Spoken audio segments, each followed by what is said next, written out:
আর এরই মধ্যে আজকে ঘটনাস্থলে ২০ জন বিধায়ককে নিয়ে যাবেন বিরোধী দলনেতা শুভেন্দু অধিকারী, এমনটাই ছিল কথা। আর তারপরে কিন্তু প্রশাসনের পক্ষ থেকে নতুন নির্দেশ আসে।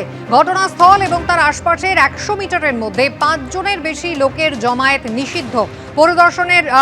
ঘটনাস্থল পরিদর্শনের পর আজকে শুভেন্দু অধিকারীর মিছিলও করার কথা রয়েছে, কিন্তু ঘটনাস্থলে যেতে চেয়ে তিনি ইতিমধ্যেই কলকাতা হাইকোর্টের দ্বারস্থ হয়েছেন। কথা বলবো, সৌভিক মজুমদার রয়েছেন আমাদের সঙ্গে। সৌভিক, কলকাতা হাইকোর্টের কি নির্দেশ? দেখো, কলকাতা হাইকোর্টে আজকে শুভেন্দু অধিকারী বিরোধী দলনেতা তার আইনজীবীরা মাননীয় বিচারপতি শুভ্রা ঘোষের দৃষ্টি আকর্ষণ করেন। মাননীয় বিচারপতি শুভ্রা ঘোষ তিনি মামলা দায়ের করার অনুমতি দিয়েছেন এবং এই মামলা দায়ের সম্পূর্ণ হলে তারপরে কিন্তু দুপুর ২টোর সময় শুনানি শুরু হতে পারে।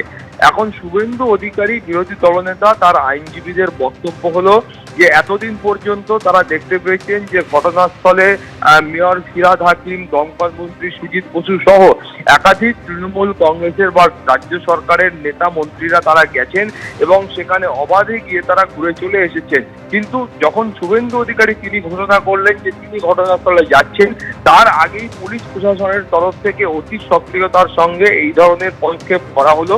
ফলে পুলিশের এই অতি সক্রিয়তার বিরুদ্ধে এবং তারা বলছেন যে এই যে ১৬৩ ধারা যেটা এর আগে ১৪৪ ধারা বললেই অধিকতর হয়ে পরিচিত ছিল, সেই ১৬৩ ধারা বলবৎ করা হয়েছে, যার ফলে সেখানে ৫ জনের বেশি জমায়েত করা চলবে না। এখন কেন পুলিশের তরফ থেকে এই অতি সক্রিয়তা, সেই প্রশ্ন তারা তুলেছেন এবং তারা বলছেন যে পুলিশ কার্যত শুভেন্দু অধিকারীকে আটকানোর জন্যই এই ধরনের একটা নির্দেশিকা তারা জারি করেছেন। ফলে এই যে পুলিশের এই যে পদক্ষেপ, প্রশাসনের এই যে পদক্ষেপ, তারা বিরোধিতা করছেন এবং সেই কারণেই তারা কলকাতা হাইকোর্টে এসেছেন। এখন দুপুর ২টোর সময় শুনানি শুরু হলে তারপর স্পষ্ট হবে শুভেন্দু অধিকারী তিনি ঘটনাস্থলে যেতে পারেন নাকি সেই অনুমতি তাকে কলকাতা হাইকোর্ট দেবে না, সেই গোটা বিষয়টাই কিন্তু স্পষ্ট হবে দুপুর ২টোর পরে। কুসুমিতা। সৌভিক, ধন্যবাদ। এদিকে বিজেপি নেতা দিলীপ ঘোষ তিনি বলছেন যাদের যাওয়ার কথা ছিল তারা তো গেলেন না, বিজেপি নেতারা চান দুর্গতদের পাশে দাঁড়াতে, এতে সমস্যা কোথায়? পাল্টা দেবাংশু ভট্টাচার্য বলছেন তথ্য প্রমাণ এই মুহূর্তে সংরক্ষণ হওয়া অত্যন্ত প্রয়োজনীয়। যাদের যাওয়া উচিত ছিল, মুখ্যমন্ত্রী থেকে দমকল মন্ত্রী, তারা যাননি। আর অন্যরা যখন যাবে দেখা করতে, কমপক্ষে সান্ত্বনা তো দিতে পারি আমরা গিয়ে। এতগুলো মানুষ আর সর্বহারা স্বজন হারা হয়েছেন, বহু পরিবারের ছায়া উঠে গেছে উপর থেকে, তাকে সান্ত্বনা দেওয়াটা কাজ। আর্থিক সাহায্য যদি সম্ভব হয় সেটাও করা যাবে, কিন্তু ওনারা যাবেন না, করবেন না, কাউকে করতে দেবেন না, এটা তো হতে পারে না। ওইখানে ১৬৩ জারি করে দিয়ে সবার যাতায়াত বন্ধ করে দেবেন, মানুষ সমবেদনাও জানাতে পারবে না, এটা হতে পারে না। কুম্ভে যখন ১০০-১৫০ জনের উপরে মানুষ নিখোঁজ ছিল, পদপিষ্ট হয়ে মারা গেছিল, খোঁজ পাওয়া যাচ্ছিল না, তখন কোন রাজনৈতিক দল যদি মহাকুম্ভের মাঠের ভেতরে মিছিল করতো, যোগী আদিত্যনাথ অ্যালাউ করতো? তিনসুকিয়ায় যখন বাঙালিদের হত্যা করা হয়েছিল ২০১৯ সালে, তখন যখন মহুয়া মৈত্র সমেত তৃণমূল কংগ্রেসের প্রতিনিধিরা গেছিল, এয়ারপোর্টের বাইরে কেন বেরোতে দেওয়া হয়নি? ওখানে তো কারো দেহ খুঁজে পাওয়া যাচ্ছে না এরকম গল্প হয়নি? ছাত্রাসে কেন ঢুকতে দেয়নি? এখানে একটা ঘটনা ঘটেছে, মর্মান্তিক ঘটনা, যেখানে বহু মানুষ এখনো নিখোঁজ, বহু মানুষের দেহের খোঁজ এখনো পাওয়া যাচ্ছে না। সেরকম পরিস্থিতিতে একজন মানুষ গিয়ে সেখানে রাজনৈতিক কর্মকাণ্ড করবেন, করুন না। বিরোধী দল তারা যদি কোনো সরকারি ভুল ত্রুটি হয় সেটা নিয়ে আওয়াজ তুলবেন, প্রশ্ন করবেন, ইটস কোয়াইট ন্যাচারাল, এটা নিয়ে কোনো অসুবিধা নেই। কিন্তু তার মানে এটা নয় যেখানে উদ্ধার কার্য এখনো শেষ হয়নি সেখানে আপনি ৫০০টা লোক দিয়ে হুলস্থুল করবেন।